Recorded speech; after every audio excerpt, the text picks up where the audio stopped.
प्रणाम गुरु माँ। मैंने हाल ही में आपसे शिव जी की दीक्षा ली है, शिव पंचाक्षरी मंत्र की। और मैंने उतना ही जाप किया जितना आपने कहा था मुझसे। मैंने ज़्यादा जाप तो नहीं किया और ज़्यादा अनुभव भी मुझे नहीं हुए।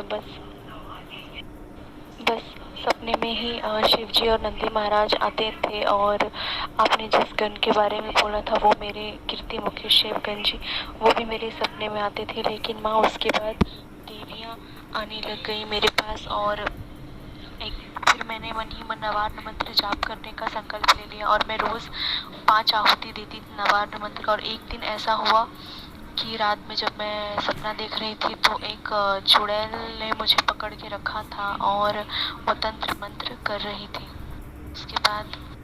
उसके बाद मैंने उससे कहा कि अगर तेरे में इतनी ही शक्ति है तो तू देवी माँ को प्रकट करके दिखा। तो वो बोली कि मैं क्या नहीं कर सकती हूँ, रुक।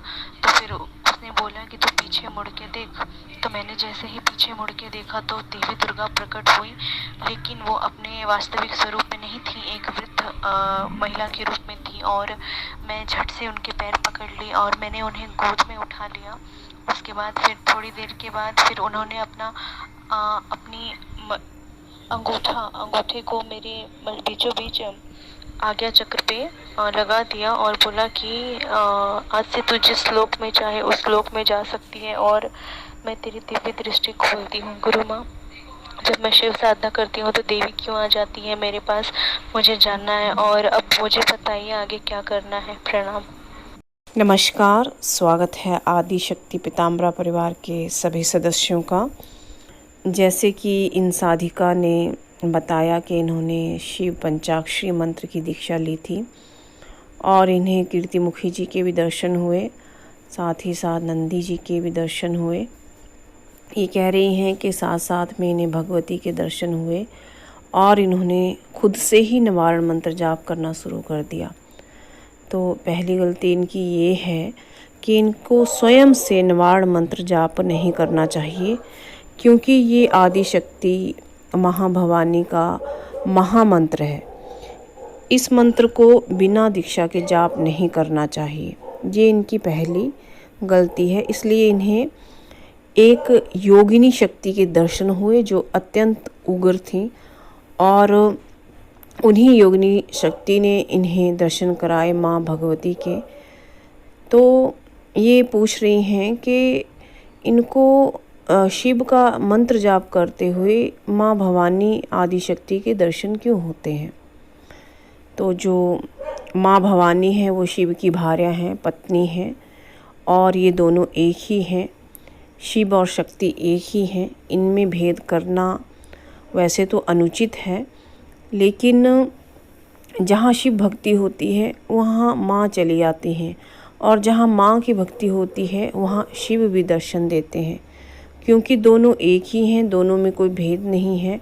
ये अलग बात है कि जो शिव साधक होते हैं वो शक्ति साधना भी करते हैं और जो शक्ति साधक होते हैं वो शिव की भी साधना करते हैं, लेकिन उन्हें साधना को स्वयं से शुरू नहीं करना चाहिए।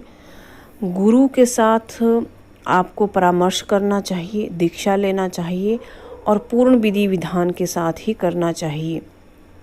नहीं तो कई प्रकार की यक्षिणियाँ, कई प्रकार की योगिनियाँ और कई प्रकार की जो माँ आदि शक्ति है उनकी जो सेविकाएं हैं वो प्रकट हो जाती हैं और फिर भांति भांति के अनुभव होते हैं, जो डरावने भी हो सकते हैं, जो खतरनाक भी हो सकते हैं, दिव्य भी हो सकते हैं और अलौकिक भी हो सकते हैं।